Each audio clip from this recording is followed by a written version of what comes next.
বন্ধুরা, তেল গরম হয়ে গেছে, বড়ি ছেড়ে দেবো। আজকে বন্ধুরা পালং শাক রান্না করব। পালং শাকের তরকারি শুকনো শুকনো একদম মাখা মাখা করব। আপনারা দেখবেন যে আমার রেসিপিটা, কোথায় যাবেন না।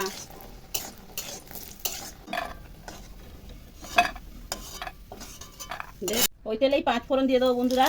আদা দিয়ে দেবো, ওই তেলেই আদা ফোড়ন দিয়ে দেবো।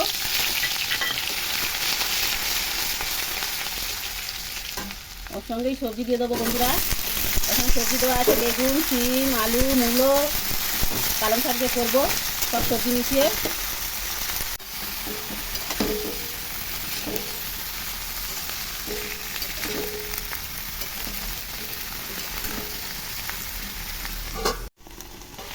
কাঁচা লঙ্কা দিয়ে দেবো বন্ধুরা। নুন দিয়ে দেবো 2 চামচ। হলুদ দিয়ে দেবো 1.5 চামচ মতন। জিরের গুঁড়ো দিয়ে দেবো, ধনের গুঁড়ো দিয়ে দেবো।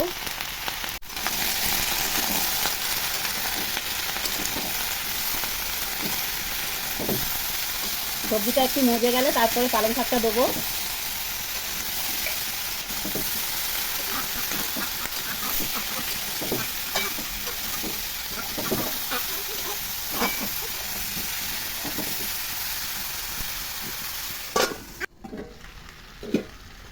সবজিটা মজে গেছে বন্ধুরা, এবার পালং শাক ছেড়ে দেবো। তার সাথে টমেটো দিয়ে দেবো, একটা বড় টমেটো। আমার পালং শাকের সাথে টমেটো খেতে খুব ভালো লাগে। আপনারাও খেয়ে দেখবেন বন্ধুরা। বড়ি দিয়ে দিলাম বন্ধুরা।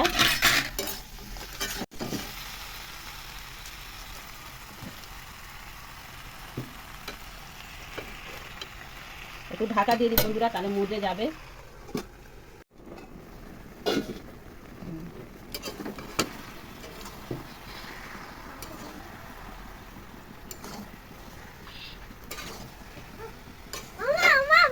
বলো সোনা, বলো। পালং শাক করছি মা, পালং শাক বড়ি দিয়ে রান্না করছি। বড়ি, আলু, বেগুন, মূলো। আমাকে একটু দেবে? আচ্ছা, রান্না হয়ে যাক দেবো, তুমি খাবে, ঠিক আছে? আমাকে একটু ওই গোলটা দেবে? আচ্ছা দেবো। হ্যাঁ। আচ্ছা, গোল মানে বড়ি? হ্যাঁ, বড়ি দাও। আচ্ছা দেবো, আমি রান্না হয়ে যাক। আমি একটুখানি খাবো, খেয়ে দেখবো ভালো লাগবে। আচ্ছা ঠিক আছে, আমি দেবো, ঠিক আছে? হ্যাঁ।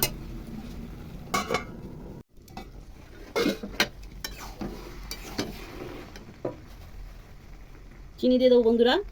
পালং শাকে তো চিনি না দিলে ভালো লাগবে না বন্ধুরা, আরও একটু দিয়ে দেবো। একটু মিষ্টি মিষ্টি হলে ভালো লাগে পালং শাকের তরকারি।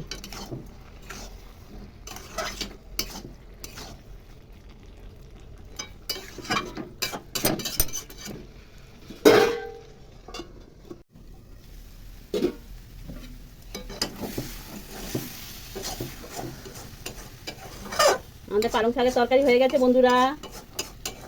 এবার নামিয়ে নেবো। কি সুন্দর কালার হয়েছে নিরামিষ তরকারি, দেখুন বন্ধুরা।